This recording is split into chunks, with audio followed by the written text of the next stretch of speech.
circled in orange on the calendar long before the season even started, the Cowboys knew they would have their hands full with Texas A&M on a Thursday night, nationally televised conference opener.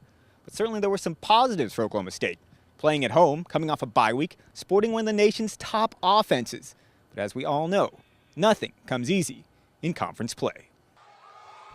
Both teams entered the game with unblemished 3-0 records. Cowboys opening the season with 4 straight home games for the second straight year. Mike Gundy's guys were looking for 3 straight wins over the Aggies.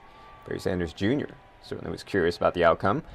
And it didn't start well at all for Brandon Weeden and the powerful orange offense. Weeden took a big shot to the back from Terrence Frederick, deep in OSU territory. Von Miller recovered. The Aggies capitalized with a 5-yard touchdown pass from Gerard Johnson to Jeff Fuller.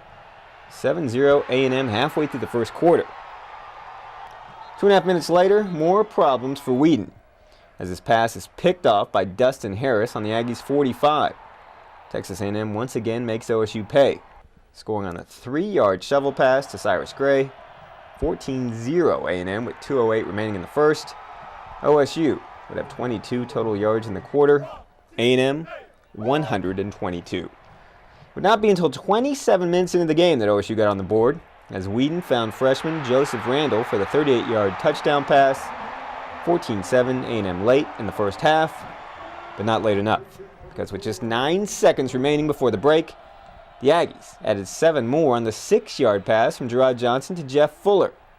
It's 21-7 A&M at the break.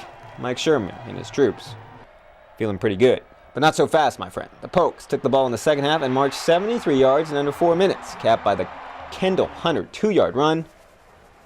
It's 21-14 Aggies.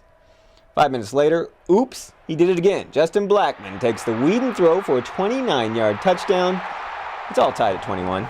Blackman had 10 catches for 127 yards. He surpassed the century mark in every game this season. Late in the third, it's Gerard Johnson that makes the errant throw, which is promptly picked off by Andrew McGee. Took OSU less than a minute to go 48 yards for the score, topped off by Kendall Hunter's second touchdown of the game, 7 yards out. OSU finally has a lead, 28-21, under 30 seconds remaining in the quarter.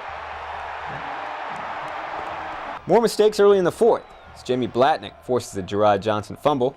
Darius Hart can't gather it, but pops it up to junior linebacker James Thomas, who rumbles 63 yards to pay dirt after scoring only 7 in the first 30 minutes. Cowboys had added 28 more in a little more than 17 minutes. OSU led 35-21. Wouldn't you know it, the Aggies converted big 3rd and 4th downs on their way to adding 2 touchdowns of their own in a 2.5 minute span. After Ryan Swope weaved his way in from 28 yards out, the score was all square at 35. But with A&M driving for an attempt at a game-winning field goal with under 30 seconds left, Gerard Johnson makes a fatal error, finding OSU linebacker Sean Lewis wide open. True freshman sprinted 28 yards before wisely hitting the ground on the A&M 40. Gerard Johnson was 40 of 62 for 409 yards with 5 touchdowns. He also had 4 interceptions.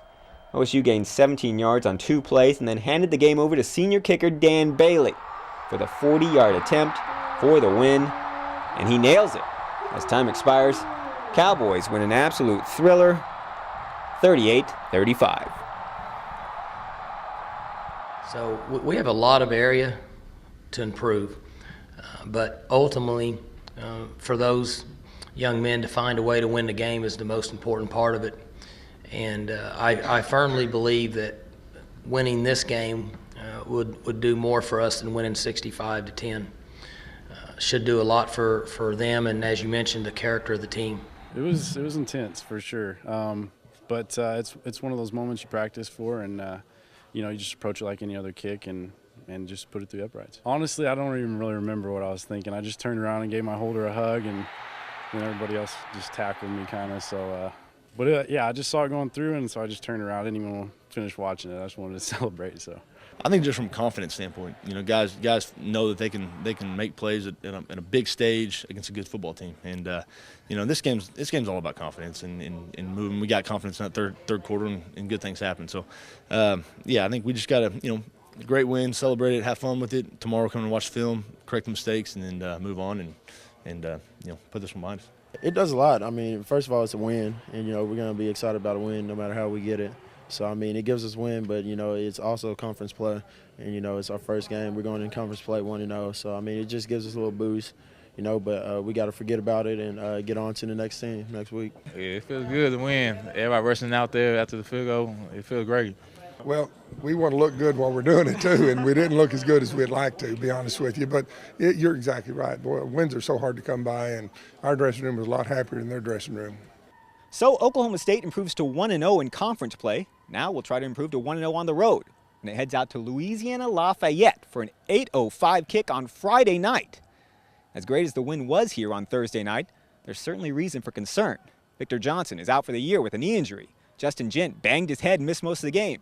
And the Cowboys gave up 535 total yards to Texas A&M.